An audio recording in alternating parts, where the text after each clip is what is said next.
Well, welcome to Geneva. This is Switzerland, or is it France? We'll find out in just a second, but something is coming between our commentator Joe Shennan and me, Adrian Durham. If you look closely, you might be able to spot the stadium, the Stade de Genève, and that is a semi-final venue for England against Italy. But Joe Shennan and I are at the top of the mountain, and we're going to discuss our favourite players of Euro 2025 so far. I've got a top five, Joe. Are you ready for this? I'm excited.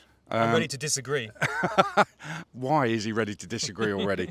Number five, I'm going to go with Claudia Pina of Spain, who is the scorer of spectacular goals, can win a game on her own, could be a game changer. Have you got any problem with that? We've seen Claudia do it against Chelsea in the Champions League, haven't we, at the end of last season? She is somebody who has an eye for the spectacular. She is such an eye-catching player, so much flair. What a goal that was, by the way, against Switzerland to wrap up that match a couple of days ago. For me, you look at the Spain team, and you could put just about anybody in there, couldn't you? I think Bon Martínez had a great tournament. Esther Gonzalez, she's leading the race for the Golden Boot at the moment, so she'd be up there for me.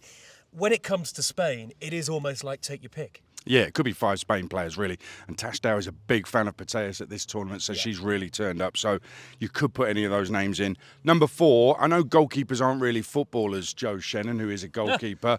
But I have got a goalkeeper in there, the Swedish keeper, Yennefer Falk, who, how do you save 4 penalties but end up on the losing side in a shootout? I know all about what it's like to save a penalty at this tournament, and plenty have been missed, of course. It's extraordinary, isn't it? I mean, for one thing, for a goalkeeper to save 4 penalties and end up on the losing side, partly because she's ballooned one over the top like she was taking a goal kick, is absolutely extraordinary. But forget that for a moment. I think she has been the best goalkeeper at this tournament. I think there's a shout for katrin-berger as well for that performance against France alone. Hannah Hampton, obviously, from an England perspective, brilliant in the penalties against Sweden, actually brilliant in normal time as well. But Falk, I think, has been the player who caught the eye throughout the group stages. And in fairness to her, you look at the Sweden team in that quarter-final. If there was one player from the Swedes who deserved to be on the winning side, it's probably her. Yeah, and she's in there for the goalkeeping, not the penalty taking as well. Let's just make that clear. Number 3 is England's goddess, the lioness, Allesia Russo, who has been, for me, an 8 or 9 out of 10 performer so far. And maybe not with the goals to back that up, but the assists to back it up and the work rate to back it up. It all starts from the front with Allesia Russo, doesn't it? And I think when you look at England's performances, Aid, over 4 matches, I think she's been our most consistent player by some distance. I think we've seen flashes from quite a few. Georgia Stanway was brilliant against Wales and the Dutch. Chloe Kelly obviously changed the game when she came on against Sweden. They'd maybe be shouts. I thought Lucy Bronze has been brilliant actually since the France game, and Hampton's been pretty solid. But for me, Allesia has worked tirelessly. She's deserved more goals than she's actually got. So she is England's most consistent player. The worrying thing is we're agreeing on a lot of this, aren't we? But yeah. I can't argue with that. Yeah, I'm sure something might happen very soon. Number 2 is a player you and I both admire, and actually she should be in the semi-finals. Kotvarani Asllani, the Swedish captain. The coach openly said he builds the team around her because she is that good, and she was that good against England.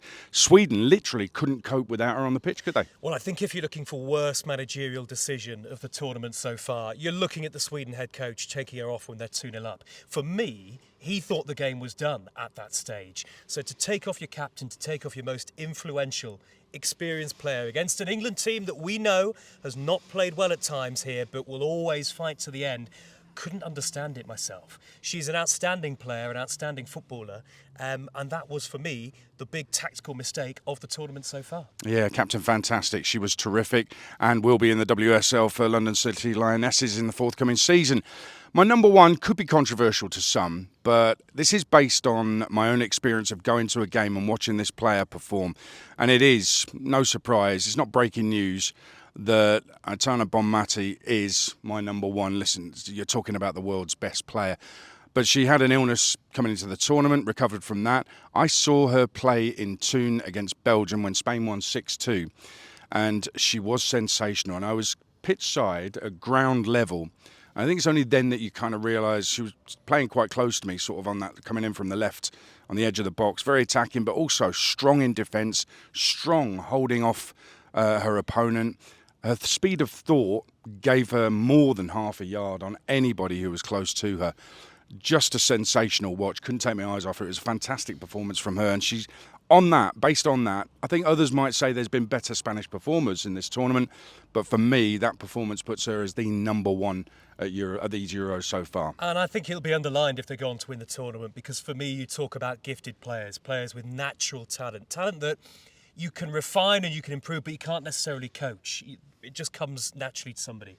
Aitana Bonmatí is right at the top for me, I think, in that sense. I mean, again, you could pick any one of the Spain players for me. Again, I think Esther Gonzalez, clinical in this tournament so far, has got to be up there. But, Bonmatí is the kind of player that can really make something out of nothing.